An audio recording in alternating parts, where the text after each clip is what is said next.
Cipher case में इमरान खान साहब और शाह महमूद साहब पर 12 दिसंबर को फर्द जुर्म आयद की जाएगी। 190 मिलियन पाउंड केस नैब ने इमरान और बुशरा बीबी के खिलाफ रेफरेंस दायर कर दिया। और आज बाबर एवान साहब ने कहा है कि एक साबिक फौजी जनरल और एक अमरीकी सफीर को तलब किया जाए। इमरान खान साहब चाहते हैं साइफर केस में। मज़हर अब्बास साहब, इन केसेस में आपके ख्याल में, हमने इससे पहले देखा भुट्टो साहब फांसी चढ़े, नवाज शरीफ साहब ने जलावतनी भी भुगती, जेल भी भुगती। इमरान खान का फ्यूचर क्या है इन केसेस को लेके? देखिए, डिपेंड करता है, ये तो कोर्ट के ऊपर है। लेकिन ये कि ज़ाहिर है भुट्टो साहब के केस में गो कि वो बज़ाहिर तो एक सिविलियन अदालत थी, लेकिन उसमें सबसे अहम बात ये थी कि ये एक मर्डर केस था जो बराह रास्त हाई कोर्ट में चला, यानी सेशन कोर्ट में नहीं चला, ट्रायल बराह रास्त हाई कोर्ट में चला। और बहुत जी हाँ, और जस्टिस मौलवी मुश्ताक का open enmity with Bhutto obvious थी। उसके बाद नसीम हसन शाह ने तो वो केस ही ख़त्म कर दिया ना, गो के बदकिस्मती से अगर सच वक्त पे ना बोला जाए तो उसका खमियाजा पूरी कौम को भुगतना पड़ता है। तो इमरान के साथ क्या होगा? उस वक्त एक देखिए, मुझे मैं नहीं, इमरान खान साहब के साइफर के, देखिए साइफर केस में उन्होंने ये जो बात की है कि वो साबिक़ आर्मी चीफ जनरल बाजवा और अमरीकी सफ़ीर को, उन लोगों को, ये उनका राइट भी है। और मेरा ख्याल है ये उस लिहाज से रेलिवेंट है क्योंकि ये सारी चीज़ें जो हैं उसमें उनकी आके गवाही देना, उनको क्रॉस एग्जामिन करना, और ये कोई अनयूजुअल चीज़ नहीं होगी। देखिए, जाम साकी केस जो पाकिस्तान में कम्युनिस्टों के ख़िलाफ़ चला था, उसमें पाकिस्तान के तमाम चीदा पॉलिटिशियंस ने आके गवाही दी थी। और मिलिट्री कोर्ट में चला था, माइंडेड वो मिलिट्री कोर्ट में चला था। उसमें बेनज़ीर भुट्टो आई, उसमें वली खान आए, उसमें मीर गौस बख्श बदिंजो आए, उसमें जितने भी उस वक्त के टॉप पॉलिटिशियंस थे। अमेरिकन नहीं आएंगे सर, तो वो वैसे समझते हैं कि ये एक बड़ी स्टूपिड बात है कि जिस तरह पाकिस्तान में इस मामले को छाला गया है और जिस तरह एक बिल्कुल वो कभी भी नहीं आएंगे। वो आप बुलाते रहे, वो कभी नहीं आएंगे। हाँ, कामरान, वो उनका नहीं, वो ठीक है, नहीं वो तो जाहिर है, वो उस विटनेस का राइट होता है कि वो ना आए उसमें, और बिल्कुल भी। और मेरा ख्याल से तो अगर बाजवा साहब का नाम लिया गया है, इमरान साहब ने लिया, हमारे सामने एविडेंस तो नहीं, बाबर एवान ने नाम तो नहीं लिया, एक साबिक फौजी जनरल का उन्होंने कहा था, हो सकता है वही हो, तो मेरा नहीं ख्याल फिर वो भी आएंगे। जब वो नहीं आएंगे तो वो भी नहीं आएंगे। तो इस केस की सेहत पे कोई फर्क पड़ता है इन दोनों के नाम नज़ीर में? अवैध जी नहीं कामरान, मेरा ख्याल है उनको तो आना चाहिए, क्योंकि वो उनको इसलिए आना चाहिए क्योंकि वो उसका अहम किरदार थे, मतलब उस पूरे पीरियड का।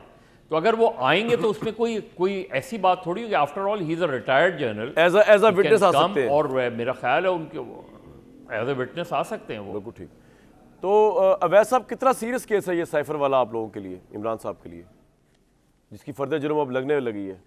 देखिए, सीरियस केस की सीरियसनेस जो है ना, वो सब बनाई जाती है ना, जिस तरीके से केस को बनाया गया है, उसको पेश किया जा रहा है, वो एक सीरियस केस तो बिल्कुल है। इसको ये तो कहा नहीं जा सकता कि ये सीरियस केस नहीं है, क्योंकि जो प्लान करके बैठे में कि इसको सज़ा देनी है और उसको ज़रूर करना है, वो अलग बात है। लेकिन ये जो इशू अभी आपने जो रेस किया है, ये जो आप अभी गुफ्तगू हो रही है कि उसमें जनरल बाजवा और अमेरिकन एम्बेसडर जो है उनको बतौर विटनेस इमरान खान ने कहा है कि उनको बुलाया जाए, और ये बाबर एवान साहब की ज़बानी ये बात आई है सामने जी। तो मैं समझता हूँ कि जहाँ तक जनरल बाजवा की बात का ताल्लुक़ है, तो वो तो यकीनन अदालत वो एज ए विटनेस उनको बुला सकते हैं अपने डिफेंस के अंदर, और अदालत भी उनको नोटिस इशू कर सकती है, और फिर अदालत अगर इशू करेगी नोटिस तो उनको आना पड़ेगा। अच्छा। और ये कोई जवाज़ नहीं है कि वो कहें कि मैं एक जनरल हूँ या रिटायर्ड जनरल हूँ और अदालत के नोटिस पे नहीं आता। अदालत नहीं आएंगे, क्यों नहीं आएंगे सर? और शरफ साहब भी गए थे अदालत में, तो हाँ, इसलिए वो आएंगे, यकीनन आएंगे, उनको आना पड़ेगा। ठीक। तो बाकी अमेरिकन लॉ में के ऊपर तो पाकिस्तान का कानून जो है वो अप्लाई नहीं करता। नहीं सर, वो आप माइंड कर जाएंगे, वो इस सारे प्रोसेस को जिस तरीके से डील किया गया ना, वो फॉरेन पॉलिसी के इतने सीनियर लोग हैं, वो समझते हैं कि मैं अब क्या बताऊं आपको किस तरह डील किया गया। लेकिन बहरहाल पाकिस्तान में तो जो चीज़ बिकती है पॉलिटिक्स में, उसको बेच दिया जाता है, उसमें क्या है। अवैध साहब इस हिस्से का जवाब दे दे, बाकी तो मैंने केस बड़ा प्लीड कर दिया आप लोगों का गलती से। वो ये वाला हिस्सा कि जी अगर ये मामला इसका 1 to 1 था तो कैबिनेट पे क्यों गया? आप देखिए, बाकी चीज़ें सामने तो नहीं है, इसलिए हाथमी जवाब तो कोई दिया नहीं जा सकता। सुप्रीम कोर्ट में जो उनके तरफ से स्टेटमेंट आई है, वो स्टेटमेंट जो है दैट कैरीज द वेट। अब उसके बाद दूसरी बात आ जाती है कि जो ट्रस्ट के अंदर जो प्रॉपर्टी वहाँ पे ली गई वो कोई इमरान खान के पर्सनल इस्तेमाल में या उसके तसर्रुफ में तो नहीं आई। वहाँ यूनिवर्सिटी बनाई है, यूनिवर्सिटी में हज़ारों स्टूडेंट्स पढ़ रहे हैं, उसका एक स्टैंडर्ड है, उसका काम हो रहा है वहाँ पे, और नेशनल वैसा बात ये वैसा हमने बात ही नहीं की, वो तो अभी मैंने बात करनी है, वो कर लीजिएगा, लेकिन पहले मैं अपनी एक बात कर लूं। अब ऐसा बात ये है कि इससे कोई लेना देना हमें नहीं है कि उनको पैसा आया या नहीं आया रिश्वत का, इससे कोई लेना देना नहीं है कि या फलां को आया, एफ को गया, जेड को। बीइंग अ प्राइम मिनिस्टर, मैं वैसी मफरूजे में बात करूं, ही हैड नो राइट कि जो पैसा पाकिस्तान का आना है वो किसी प्राइवेट शहरी को दे दे। बात इतनी हो रही है, अब उसमें अलकादर लिया नहीं लिया, मेरा तो ये भी इशू नहीं है। बात है कि डील आपको गलत करनी ही नहीं है जिससे पाकिस्तान नुकसान हो, वो हम देख लेंगे जब केस चलेगा। ठीक है, आप कह रहे हैं कि अभी हकायक सामने नहीं है। देखिए, इसके ऊपर हम तो बैठ के यहाँ क्या सराइए। जी बिल्कुल ठीक कह रहे हैं आप, लेकिन फैक्चुअल पोजीशन अदालत के सामने मैं कह रहा हूँ अदालत, लेकिन आप ये ना कहें आएगी पोजीशन, अवैसा ट्रायल से गुजरेंगे तो पता लगेगा। वैसा आप ये ना कहें कि अलकादर ट्रस्ट तो जो है उसका तो कोई बेनिफिट नहीं था, वो था या नहीं था यार।